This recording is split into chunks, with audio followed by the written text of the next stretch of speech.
ہمارے ساتھ ہیں اسی معاملے پر بات کرنے کے لیے ہمارے ساتھ موجود ہیں پاکستان تحریک انصاف کے رہنما شاہ محمود قریشی صاحب۔ شاہ صاحب، آپ کے ملتان میں بڑی لڑائیاں ہو رہی ہیں، گرفتاریاں بھی ہو رہی ہیں، کیا وجوہات ہے سر ان کی اور آپ کی حکمت عملی کیا ہوگی اب؟ دیکھیے، میں تو اسلام آباد میں ہوں، میری آج یہاں پیشی تھی عدالت میں یہاں آیا ہوا تھا کہ ہمارے پہ جو یہاں ایک من گڑت جھوٹے کیسز بنائے گئے ہیں ان کا سامنا کر رہے ہیں، لیکن مجھے اس افسوسناک واقعے کا علم ہوا ہے۔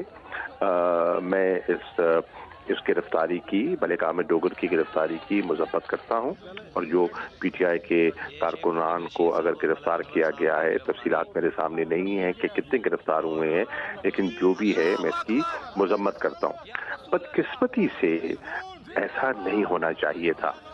کاغذات نامزدگی داخل ہو رہے ہیں، ہم نے بھی کرنا ہے، ہمارے جو ہے مخالفین ہیں انہوں نے بھی کرنا ہے، وہ اپنا نقطہ نظر پیش کریں، ہمیں اپنا کرنا ہے۔ جب نون کے وہاں ہمارے جو صاحبان ہیں وہ اپنی درخواست جمع کروا چکے، پرامن طریقے سے گئے، اپنی درخواست جمع کروائی، درخواست جمع کروا کے میڈیا ٹاک کے لیے باہر آ رہے تھے، تو پھر مسلم لیگ نون کا جو کینڈیڈیٹ ہیں، ان کے ساتھی جو ہیں وہ تشریف لا رہے تھے اپنی درخواست جمع کروانے، تو ان کے کارکنان نے نعرے بازی شروع کر دی جو کہ نامناسب تھی، جس پہ کہ وہ عمران خان پر اس قسم کی گفتگو کر رہے ہیں، نازیبا استعمال کر رہے ہیں، اور انہوں نے جان بوجھ کر اس نعرے بازی میں ہمارے کارکنوں کو مشتعل کرنے کی کوشش کی۔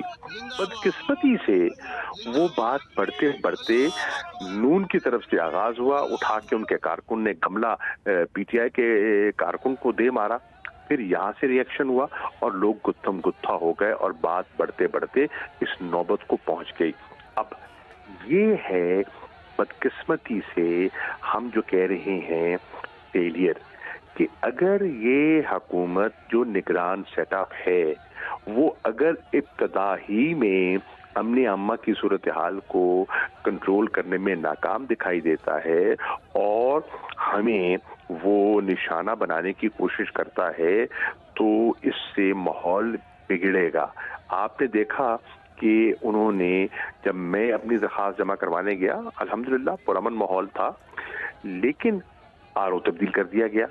ایک آر او جس کو الیکشن کا خود نوٹیفائی کیا، شیڈیول کے بعد اس کو تبدیل کر دیا گیا، آج دوسری درخواست جمع ہونے گئی دوسرے حلقے سے، تو یہ نوبت آ گئی۔ یہ ماحول بالکل ایک نئی ریشفلڈ ایڈمنسٹریشن میں اگر یہ ماحول پیدا کرنا ہے تو پھر انتخابات کیسے ہوں گے اور امن عامہ کیسا رہے گا؟ یہ لیکن شاہ صاحب ہم نے دیکھا ہے کہ مسلم لیگ نون کے امیدوار کو بھی گرفتار کر لیا گیا ہے، کارروائی دونوں طرف برابر ہی ہو گئی ہے، لیکن اس کے باوجود پاکستان تحریک انصاف کے جو کارکنان ہیں وہ احتجاج کر رہے ہیں، روڈ بلاک کر رہے ہیں۔ اب آپ کی کیا حکمت عملی ہوگی؟ سوال یہ ہے، آغاز کس نے کیا؟